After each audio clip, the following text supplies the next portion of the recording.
Hello viewers and warm welcome to my channel. Today I am going to teach you Untouchable, a novel written by Mulk Raj Anand. Mulk Raj Anand was an Indian writer in English. Means ये Indian writer थे but ये लिखते थे language कौन सी में, English में।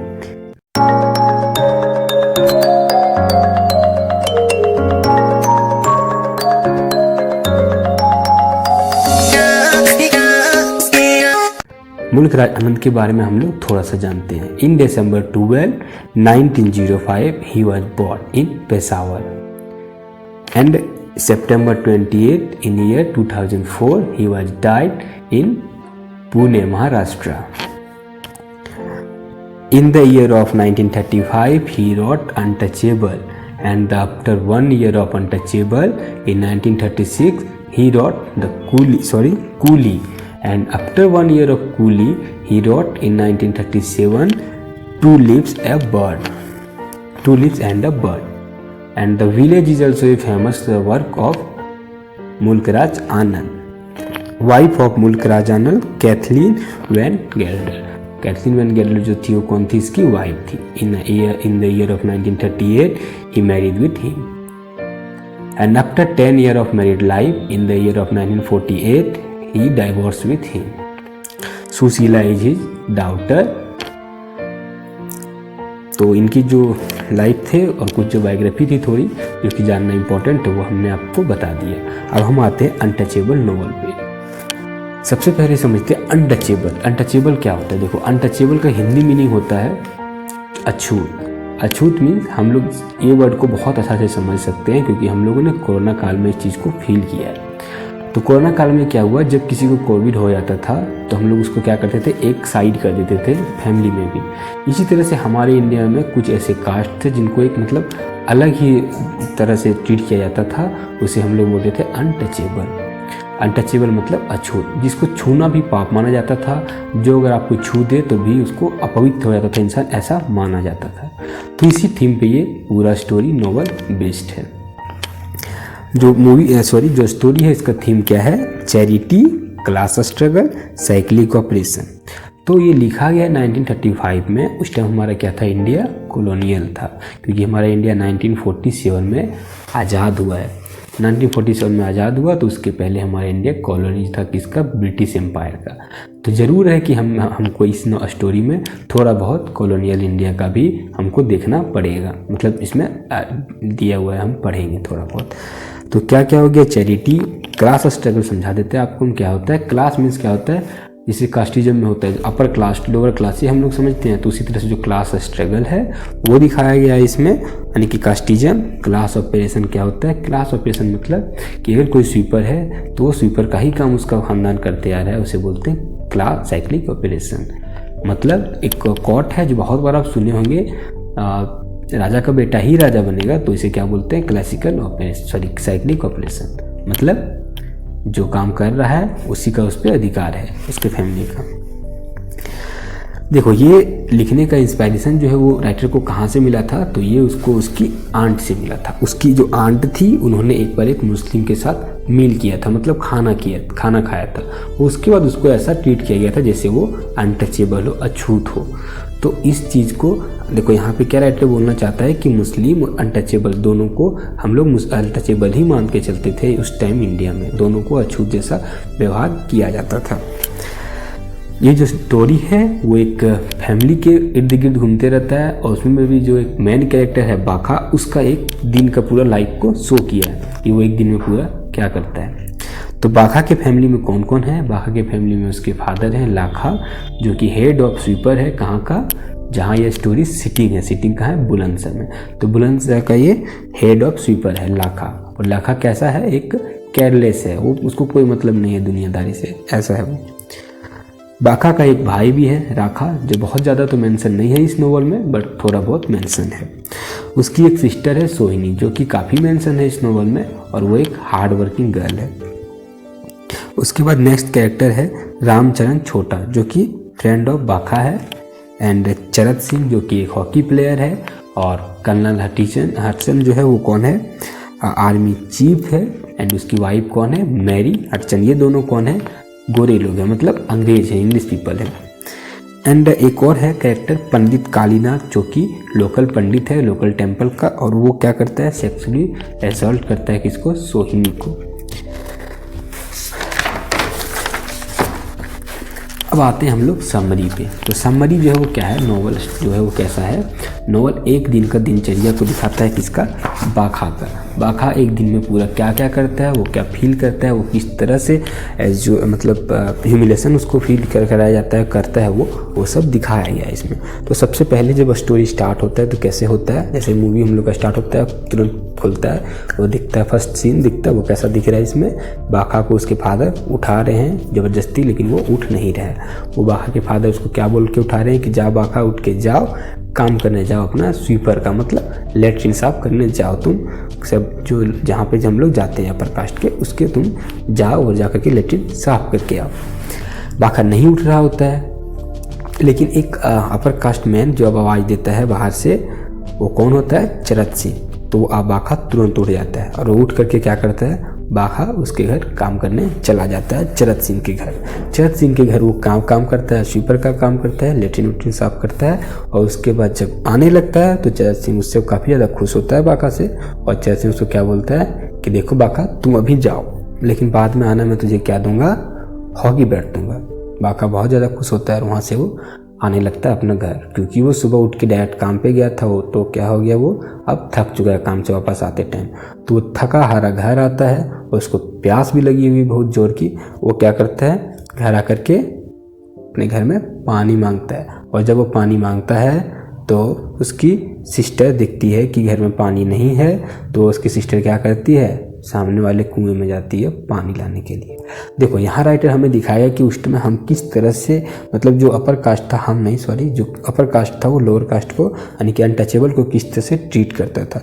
ये सब हम लोग काफ़ी सारे मूवी में भी देखे हुए हैं, क्योंकि जब ये आप स्टोरी पढ़ रहे हैं, अनटचेबल आप पढ़ रहे हैं, तो ये जो नॉवल है वो तो आपके BA में होगा, या फिर आपके MA में होगा, या फिर आप शौक से पढ़ रहे हैं तो उसके ऊपर ही पढ़ रहे होंगे, तो आपको ये सब चीज़ कहीं ना कहीं आप देखे होंगे ज़रूर, जैसे कि मूवीज़ में, सीरीज में सब आपको दिखाया गया होगा, तो आपको समझने में बेटर होगा ये। वहाँ पे क्या देखती है सोहिनी देखती है कि लंबा लाइन लगा हुआ है पानी लेने के लिए कुआं पर, और वहाँ पे ये सिस्टम था कि जो अनटचेबल है वो पानी नहीं ले सकते हैं कुआं से। क्यों? क्योंकि अगर वो कुआं से पानी लेंगे तो कुआं पवित्र हो जाएगा, फिर उसका शुद्धिकरण करवाना पड़ेगा, हवन करवाना पड़ेगा, तो इसीलिए वो साइड में लंबी लाइन में खड़ी होती है। फिर एक पंडित उसको देखता है और उसको पानी देता है, इस बात पे देता है कि आकर के थोड़ी देर बाद मंदिर की वो सफाई करेगी। वो पानी लेकर के सोहिनी घर आती है, अपना भाई को पानी देती है, उसका भाई पीता है और फिर थोड़ा राहत लेता है। उसके बाद क्या होता है कि बाखा, अब उसके बाद देखो पानी पीने के बाद बाखा कहाँ जाता है, बाखा चल जाता है उसी तरह से घूमने फिरने के लिए जाता है, वेंडरिंग में जाता है, कुछ कैंडी वैंडीज खरीदने लगता है, जा रहा होता है। तो रास्ता में वो अचानक एक अपर कास्ट से टकरा जाता है, अपर कास्ट बॉय से टकरा जाता है। अपर कास्ट बॉय आओ देखता है ना, ता उसको जड़ देता है एक चमाट कस के, मतलब एक थप्पड़ लगा देता है उसको कस के, और उसको काफ़ी ज़्यादा वो गालियाँ उलियाँ दे रहा था और चिल्ला भी रहा था उसके ऊपर, उसके कास्ट को लेकर के कि तुम अनटचेबल हो, ये हो वो हो, जो भी है, तुम्हारी हिम्मत कैसी हो, तूने मुझे अपवित्र कर दिया, ऐसे सभी बातें वो उसको बोल रहा होता है। इसी बीच में क्या होता है कि काफ़ी लोग जमा भी हो जाते हैं, वैसे भी अगर कहीं पे हल्ला हो रहा हो तो आदमी लोग जमा हो जाते हैं, वैसे ही आदमी जमा हो जाता है। अब जमा होने के बाद क्या होता है कि बाखा को एक मुस्लिम वेंडर होता है, वो जब जा रहा होता है तो वो देखता है, वो फील करता है कि बाखा को क्या फील हो रहा होगा, क्योंकि मुस्लिम को भी एज ए अनटचेबल ही ट्रीट किया जा रहा था उस टाइम इंडिया में। तो वो क्या करते हैं, वो उसके दर्द को समझता है और उसके पास जाता है और बाखा को समझाता है और वो शांत कराता है। वहाँ से बाखा क्या होता है कि सीधा चल जाता है टेम्पल, क्योंकि वहाँ पे उसकी कौन है, सिस्टर है। और जब जहाँ उसकी सिस्टर है वहाँ वो जाता है और वो देखता है कि उसकी सिस्टर को वहाँ पे जो लोग हैं वो क्या कर रहे हैं, स्कॉल्डिंग कर रहे हैं, मतलब डांट रहे हैं। तो जब काफ़ी ज़्यादा उसको उसकी सिस्टर को डांट रहा है सभी लोग, तो क्या करेगा, वो अपनी सिस्टर को वहाँ से बचाता है और ले आता है। सिस्टर को क्यों डांट रहा था, तो डांट रहा था इसलिए क्योंकि उसने मंदिर को अपवित्र कर दिया था, और पंडित को ये बोल के वो दो पंडित उसको डांट रहा था। लेकिन बाद में लेटरली बाखा कैम टू नो, मतलब बाखा बाद में जानता है कि उसकी सिस्टर बताती है उसको कि एक्चुअली में पंडित जो उसको क्या कर रहा था, सेक्सुअली असॉल्ट करना चाह रहा था। ठीक है, मतलब वो उसको वो उसकी जो मतलब उसको सेक्सुअली असॉल्ट करना चाह रहा था। ठीक है, और ये बात जब वो जानता है बाखा, तो बाखा को तो गुस्सा आता है, लेकिन फिर जो उसकी सिस्टर है बोलती है कि देखो हम लोग अनटचेबल हैं, हमारी बातों पर कोई विश्वास नहीं करेगा, तो इससे अच्छा है कि इस पर ध्यान केंद्रित करने से अच्छा है कि हम ये सब भूलें और चलें अपने काम पर, ठीक है। तो जो बाखा है वो उसकी सिस्टर को भेज देता है घर कि तुम अपने घर जाओ और हम तुम्हारा काम पे जाते हैं। और उसका काम क्या होता है कि जो बाखा है वो कहाँ जाता है, सोहिनी के काम पे चला जाता है। जहाँ सोहिनी काम करती थी वो काम करने के लिए बाखा चला जाता है और वो सोहिनी को घर भेज देता है। तो सोहिनी जो काम करती थी वो क्या करती थी, बैगिंग फूड का मतलब फूड को मांगती थी, खाना मांगती थी, भीख मांगती थी। तो वो चला जाता है खाना मांगने के लिए और डोर टू डोर खाना मांगता है, लेकिन उसको कोई भी भीख में खाना नहीं देता है और वो थक जाता है बहुत ज़्यादा और वो जाकर के सो जाता है एक डोर के बाहर। अब एक डोर के बाहर वो सो गया तो उसको थोड़ा देर तो सोएगा ही क्योंकि वो थका हुआ था। अचानक से वो उठ जाता है। कब उठता है, जब उसको आवाज़ सुना देता है एक साधु का आवाज़ सुनता है, मतलब सेज का, और वो उठ जाता है। उठते ही जो उस घर की मालकिन है वो उसको पूरा सुनाने लगती है कि तुम यहाँ सोया कैसे, तुमने मेज़ को अपवित्र कर दिया, दिस दैट, उसको उसके कास्ट को लेकर के अनटचेबल बोल के काफ़ी ज़्यादा उसको सुनाती है।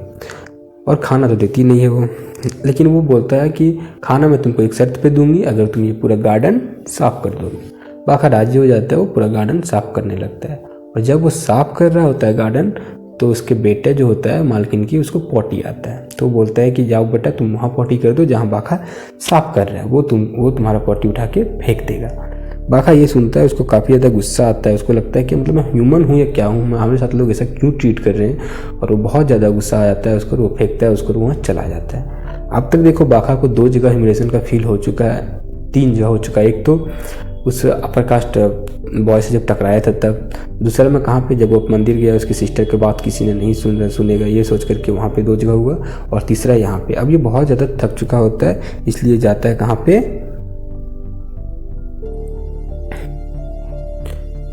कहाँ जाता है, ये अपना घर जाता है। और घर जाकर के किसको बताता है, अपने फादर को ये पूरा बात बताता है। वहाँ पे जब ये फादर को अपना पूरा बात बताता है कि किस तरह से उसको एक बॉय ने स्लैप किया जो कि अपर कास्ट का था, तो इसके फादर जो है वो बोलते हैं कि देखो तुम्हारे मन में ना भरा हुआ है अपर कास्ट के खिलाफ। तुम क्या हो, तुम जब बचपन में एक बार तबीयत खराब हुआ था तुम्हारा, तो तुमको आकर के किसने ठीक किया था, अपर कास्ट डॉक्टर नहीं किया था। तो ये सब मत ध्यान में रखो, अपर कास्ट लोग बहुत अच्छे होते हैं। यहाँ पे देखो राखा इसलिए नहीं बोल रहा है कि राखा को मतलब अच्छा लगता है, राखा ये सब चीज़ फील कर चुका है, उसको पता है कि ये सुधरने वाला ये सब चीज़ है नहीं, और ना ही हम इसका विरोध कर सकते हैं। तो जितना जल्दी हम इसको अडेप्ट कर लेंगे अपने आप में, हमें जीने में उतना ज़्यादा अच्छा होगा। ये वो बाखा को समझाना चाह रहा था। बाखा बहुत ज़्यादा गुस्सा होता है, लेकिन वो सोचता है कि छोड़ो अब क्या फ़ायदा इसको बोल के ही, और वो वहाँ से चल जाता है कहाँ, अपने फ्रेंड्स के यहाँ पे शादी अटेंड करने। आज उसके फ्रेंड की सिस्टर का शादी है, उसका फ्रेंड है रामचरण है, और उसका फ्रेंड की शादी में वो गया है, अपनी फ्रेंड की सिस्टर के शादी में जाता है वो। वहाँ पर वो अपने फ्रेंड को उस सेलेब्ट वाला स्टोरी जो था, वो जिसको थप्पड़ मारा था, वो बताता है और वो बोलता है कि मैं इसका बदला भी लेना चाहता हूँ। उसका फ्रेंड उसको समझाता है कि देखो हम लोग अनटचेबल हैं, तुम इस चीज़ पे ध्यान मत रखो, तुम कोई बदला नहीं ले पाओगे, अगर लेओगे भी रिवेंज तो रिवेंज क्या होगा, फ्रूटलेस होगा, कोई फ़ायदा नहीं है, तो तुम मत ही लो। बाखा इस चीज़ को समझ जाता है। बाखा शादी में इसके टाइम में उसको याद आता है कि उसको कहाँ जाना है, चरत सिंह के पास हॉकी लेने के लिए, हॉकी बैट लेने के लिए, हॉकी स्टिक जो है वो लेने के लिए। तो वो चरत सिंह के पास जाता है हॉकी स्टिक लेने के लिए। चरत सिंह उसको एकदम काइंडनेस होता है, उसका कैरेक्टर देख करके बहुत ज़्यादा इम्प्रेस होता है बाखा, क्योंकि जो चरत सिंह है वो उसको अपने घर बुलाता है और काफ़ी उसको देता है कि तब तुम सब चीज़ छू सकते हो, तुम जहाँ चाहे वहाँ खा सकते बैठ सकते हो। तो ये सबसे काफ़ी ज़्यादा इम्प्रेस होता है, क्योंकि ये इसको कभी फील नहीं हुआ था कि कोई अपर कास्ट इस तरह से उसको ट्रीट कर सकता है। ये ट्रीट्स मिलने के बाद वो खुश होता है और उसको हॉकी बैट भी देता है चरत सिंह, और वहाँ से वो जाने लगता है। और जाके जब वो घर जाता है अपना घर, तो उसके फादर उसको काफ़ी सुनाते हैं, क्योंकि वो दिन मतलब आफ्टरनून पूरा मतलब दोपहर पूरा वो बाहर था घर से बिना बताए। तो उसके फादर उसको बहुत डांटते हैं, तुम कहाँ चले गए थे, काम वाम पे नहीं जाते, ये करते वो करते, पूरा बोलता है उसको, और उसको मारने भी लगता है लात से। तो फिर वो मतलब पाँव से तो गुस्सा करके वो घर से निकल जाता है बाखा घर से निकलने के बाद कहाँ जाता है, वो जाता है पेड़ के छांव में जाकर के बैठ जाता है। अब वो पेड़ जो है वो जो कर्नल है हडसन, उसके घर के पास था। तो हडसन देख रहा होता है सब चीज़, वो आर्मी चीफ है, और वो सोचता है कि यार ये वो फील कर चुका है कि वो उसको क्या क्या फील हो रहा है, क्योंकि वो एक अनटचेबल है, तो उसको पता है कि उसके साथ क्या क्या हो रहा है। वो बहुत ज़्यादा उसके पास जाता है, उसको समझाता है, एक एडवाइस भी देता है उसको समझा के कि तुम ऐसा करो ना, क्रिश्चियनिटी में रिलीजन करवा लो, चेंज अपना कन्वर्ट कर लो, तो इससे क्या होगा कि तुम्हारा जो कास्ट है ना वो तो ख़त्म हो जाएगा, हमारे में तो कोई कास्टिज्म है नहीं, तो तुमको ना रिस्पेक्ट बहुत मिलेगा। ये चीज़ सुन के वो बहुत ज़्यादा इंप्रेस होता है पाखा, बोलता है ठीक है चलो मैं चेंज कर ही लेता हूँ। वो चर्च जाने लगता है चेंज करने। वो कुछ ही सीढ़ी चढ़ा था अभी तक चर्च का कि मैरी हडसन जो कि कर्नल हडसन की वाइफ है बाहर आती है और उसको पूरा सुनाती है कि तुम रोज़ ब्लैकी को उठा के ले आते हो, मैं ये सब नहीं सुनने वाला हूँ, ये सब मत, तुम नहीं चलेगा, ये सब बाखा सुनता है। वो ब्लैकी किसको बोल रही होती है? ब्लैक पीपल को, मतलब इंडियंस को बोल रही होती है कि तुम इंडियंस को रोज़ ले आते हो उठा के यहाँ पे, ये हम लोग का ऐसा वैसा बहुत। तो उसको बहुत बुरा लगता है ह्यूमिलिएशन का। जहाँ पे वो उसको उम्मीद था कि यहाँ पे हमें रिस्पेक्ट मिलेगा, वहाँ पे जब फर्स्ट स्टेप ये देखेगा तो वो क्या करेगा? वो बहुत ज़्यादा गुस्सा होता है, अपसेट होता है, जाके कहाँ बैठ जाता है? रेलवे स्टेशन के पास। उस टाइम इंडिया में इंडियन मूवमेंट रीजन बहुत सारे फ्रीडम मूवमेंट चल रहे थे, तो महात्मा गांधी वहाँ पे एक मूवमेंट के असहयोग आंदोलन के सपोर्ट में आते हैं कि लोग हमें सपोर्ट करें, और वहाँ पे आके स्पीच देने वाले होते हैं। पूरा स्पीच को वो सुनता है और वो काफ़ी इंप्रेस होता है महात्मा गांधी से। वो सोचता है कि मैं इसको अपना आइडल मानूंगा, इसे फॉलो करूँगा। उसके थोड़ी देर बाद ही दो लोग होते हैं, एक अपर कास्ट एजुकेटेड पीपल होते हैं, एक लॉयर एक पोएट होता है, दोनों क्या कर रहा होता है? आपस में बात कर रहा होता है स्पीच को लेकर के। तो जो लॉयर होता है बोलता है कि यार ये सब इम्प्रैक्टिकल बात है। देखो भाई, जो भी महात्मा गांधी ने बोला ना वो चलने वाला है नहीं, कास्टिज्म चलेगा, इंडिया में चल रहा है, चलेगा ही। जो साइकिलिंग ऑपरेशन है वो भी चलेगा, जो काम करता आ रहा था स्वीपर का वो करेगा ही, ख़त्म होने वाला नहीं है, ऐसा वो बोलता है कि सब सिर्फ फालतू की बातें बोलने की। जो पोएट होता है वो बोलता है कि डिसएग्री करता है उसकी बातों से पोएट, और डिसएग्री करने के बाद पोएट बोलता है कि ऐसा हो सकता है चेंज हो, लेकिन ऐसा कुछ नहीं उसको दोनों को समझ में आता है। फिर लॉयर बोलता है, मेंशन करता है वहाँ पे एक चीज़ की जो फ्लश टॉयलेट है ना इंडिया में बहुत जल्दी इंट्रोड्यूस होने वाला है। अब फ्लश टॉयलेट हम लोग जानते हैं फ्लश टॉयलेट क्या होता है। तो फ्लश टॉयलेट पहले का जो टॉयलेट होता है उसको साफ़ करना पड़ता है स्वीपर को जा करके। वो बहुत मतलब कच्चा नहीं बोल सकते, बट वो ऐसा होता था कि उसको साफ़ करना पड़ता था, बहुत ज़्यादा उसको मेला को उठा करके फेंकना पड़ता था। लेकिन फ्लश टॉयलेट में ऐसा नहीं है, सफाई अभी भी जारी है लेकिन थोड़ा बहुत सफाई अब उस तरह से नहीं है। तो फ्लश टॉयलेट इंट्रोड्यूस होने वाला है, उससे क्या होगा, स्वीपर को काम नहीं करना पड़ेगा। तो बाखा को लगता है कि चलो इससे अच्छा होगा कि हम लोगों को इज्जत मिलेगा, हमारा जो फालतू जो हम लोग काम करते हैं जिसको लोग छोटा समझते हैं वो अब शायद बंद हो जाएगा। बाखा बहुत ज़्यादा खुश होता है ये चीज़ सुनकर। वो अपना घर जाता है, अपना फैमिली को बताता है, और फैमिली तक बताने तक ही यहाँ पे ही वो एंड हो जाता है, स्टोरी पूरा कंप्लीट हो जाता है। स्टोरी में मैंने एक चीज़ आपको बताना भूल गया था, वो था कि जो फैमिली था उसका फैमिली पूरा एक ही घर में रहता था। तो किस तरह से जो गरीब लोग थे, पुअर लोग थे, अनटचेबल लोग थे, उसका क्या दिन का चर्या होता था, खाने तक का नहीं पैसे होते थे, वो सब दिखाया गया। वो पूरा एक ही रूम में पूरा फैमिली चारों मेंबर रहते थे। और फैमिली में क्या था, केयरलेस फादर था, हार्ड वर्किंग ब्रदर था, स्ट्रगलिंग ब्रदर था, और हार्ड वर्किंग सिस्टर थी। तो ये फैमिली में था। और थीम हमने आपको बता दिया पूरा क्या है, और कुछ नहीं था इसमें। तो if you like this video then please hit the like button, and if you have any queries about related to this video then please comment below the comment section, and if you think this video is useful for your friends then please share among it your friends, and if you have any doubt about related to this novel then you can ask me in my personal my Insta account. Then you can visit. I give the links of my account in